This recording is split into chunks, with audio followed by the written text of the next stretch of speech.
Hello there everybody, and welcome to this feature presentation on YouTube. I am King Mac, your hamburger pal. Thank you all for watching. Be sure to enjoy a hot fresh cheeseburger along with some delicious golden french fries, a tasty milkshake, and a nice soft drink. Also be sure to grab some hot buttery popcorn while you're at it as you enjoy this episode of TTBurger Game Reviews on YouTube.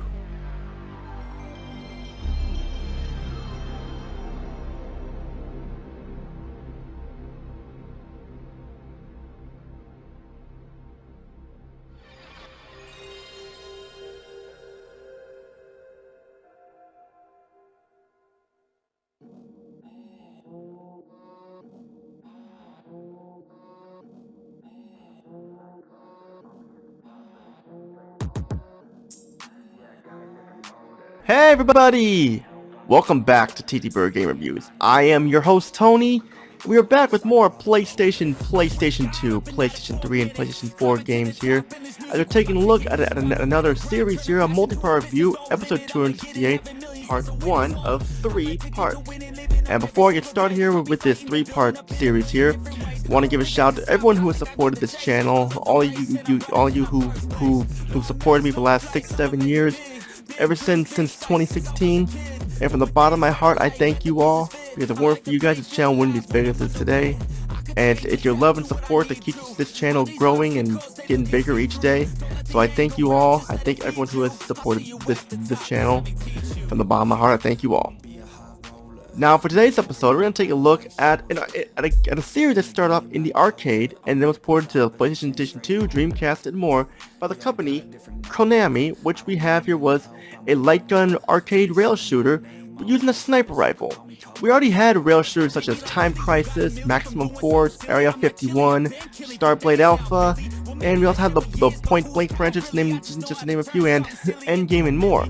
But today we're going to be taking a look at a franchise like Konami that started, like I said, off the arcade, and had 4 games in the series and stuff. There was also a collection, a complete series on the Xbox as well for it. And you use the sniper rifle controller to like aim and shoot the weapon in the arcade and everything. That franchise we're going to be taking a look at is Silent Scope. Yeah, a series that a lot of people don't really talk about anymore these days. And it's sad because this franchise deserves to be talked about more because we grew up with this stuff. For this 3-part episode, part 1 we're taking a look at Silent Scope, released in the year 2000 in October. Then part 2 we're taking a look at Silent Scope 2, Dark Silhouette, released in 2001. And then finally for part 3 we're taking a look at Silent Scope 3, which has the games Silent Scope EX and Silent Scope 3, which released in the year 2002. For today's episode here, we're going to be taking a look at, for the first part, the original Silent Scope, released first in the arcade, then ported to the PlayStation 2, Sega Dreamcast, and Game Boy Advance, released on October 26, 2000, 5 days after my 12th birthday. So let's get started here. We look at the PlayStation 2 version. Now, for the first Silent Scope, it's an average game, mediocre game. The arcade version was awesome because you got to use the sniper rifle to shoot the enemies like that and everything, and all on time trying to shoot the enemies to beat the time stuff and everything, get to the next level and everything. For the console version though, I understand this is the first in the franchise, but this game could have been better.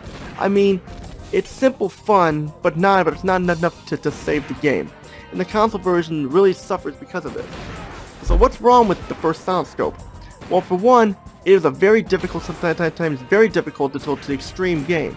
I mean, this is not all the time difficult, but certain parts of the game make it very hard, and along with some annoyances as well. This is an average, mediocre game, which we'll talk about later on, but we have to get started. For Silent Scope's story, it puts you in the role of a faceless, silent sniper protagonist who's on a mission to rescue the United States' first family, including the President of the United States, after they were ambushed by terrorists after returning from a function in Chicago, Illinois. The president and his family are captured by the terrorists and are demanding the release of the terrorist leader, the dictator, in exchange for the safe return of the president and his family. You are sent to snipe all the terrorists, defeat the leaders, and rescue the president and his family, while assisting the police in taking on terrorist leaders and more. Story is simple. It's what you expect out of an arcade rail shooter like this. The story is mainly told via mission briefing cutscenes with your boss telling you what your mission objective is and more. And that's basically what we got to say. Let's move on to the presentation here. The graphics really have not aged all that well. Sure, they look good for its time, but that was then, this is now. The character models look okay, but there's no facial animations at all, and they move around like rubber chickens in a robot suit. It's like, what the fuck is this? The environments are big, and the lighting is crisp, explosions look good, and the death animations are decent. The frame rate, there are some slowdowns, but for the most of the time it's smooth. The cutscenes are just breathing scenes, nothing much to write home about here. Graphics overall did not age all that well, but that's nothing compared to the sound. Oh boy, the sound is not very good.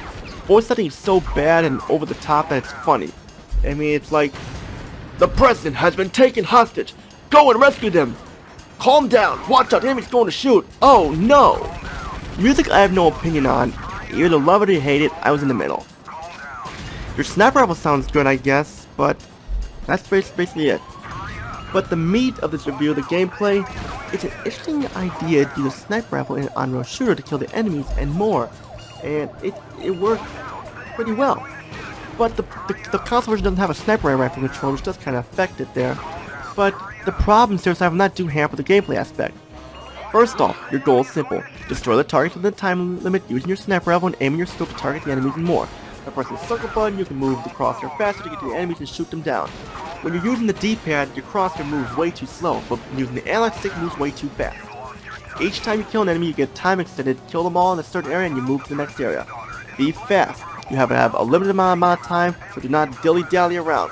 Go through 6 stages with different paths to choose from that change the story and the levels around, and after that, you can replay the game with a different path you can choose, and there you go, that's the main mode of play. You have other modes such as the shooting gallery and time trial to add more to the package, which obviously do not need any explanation here.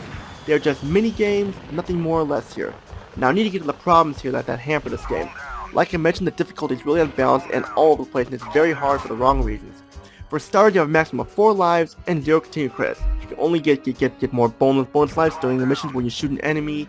When it says bonus life and you shoot and you get an extra health life and stuff. But getting extra credits though is where things fall apart.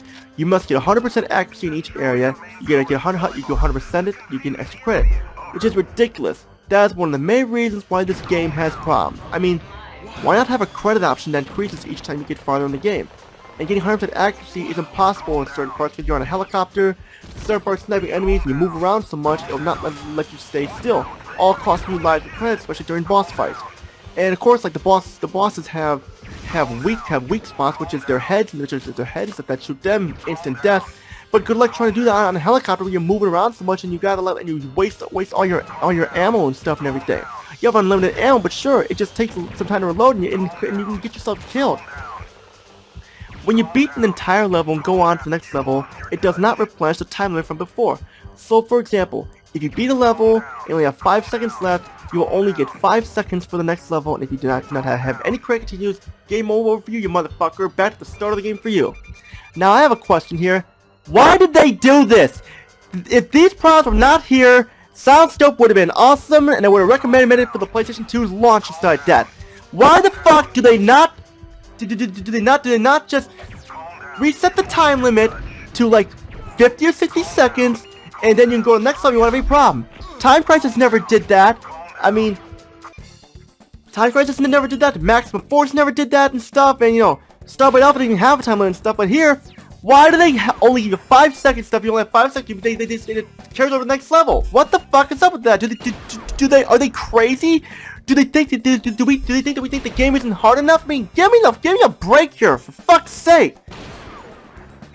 And even with these extras, the game still falls flat on its face.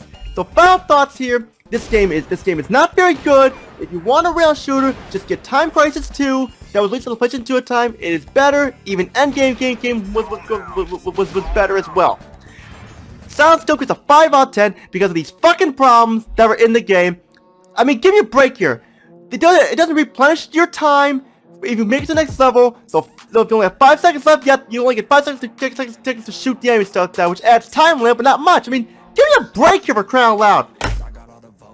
That's it for this episode of episode 268, part 1 of 3. Stay tuned for part 2. We're taking a look at SoundScope 2, Dark Soul, the sequel, where it has 2 new snipers, Jackal and Falcon, And how does this game fare? It's a PlayStation 2 exclusive that was released in the arcades at first. It's a 5 Nash, which all I gotta say is Tony. Peace out. Have a day and see y'all in Soundscope 2 Dark Sweat review on TTBurger 88. Take care, everybody. Pain, feel alive when I'm under it. I could change, adapt, do what I need to.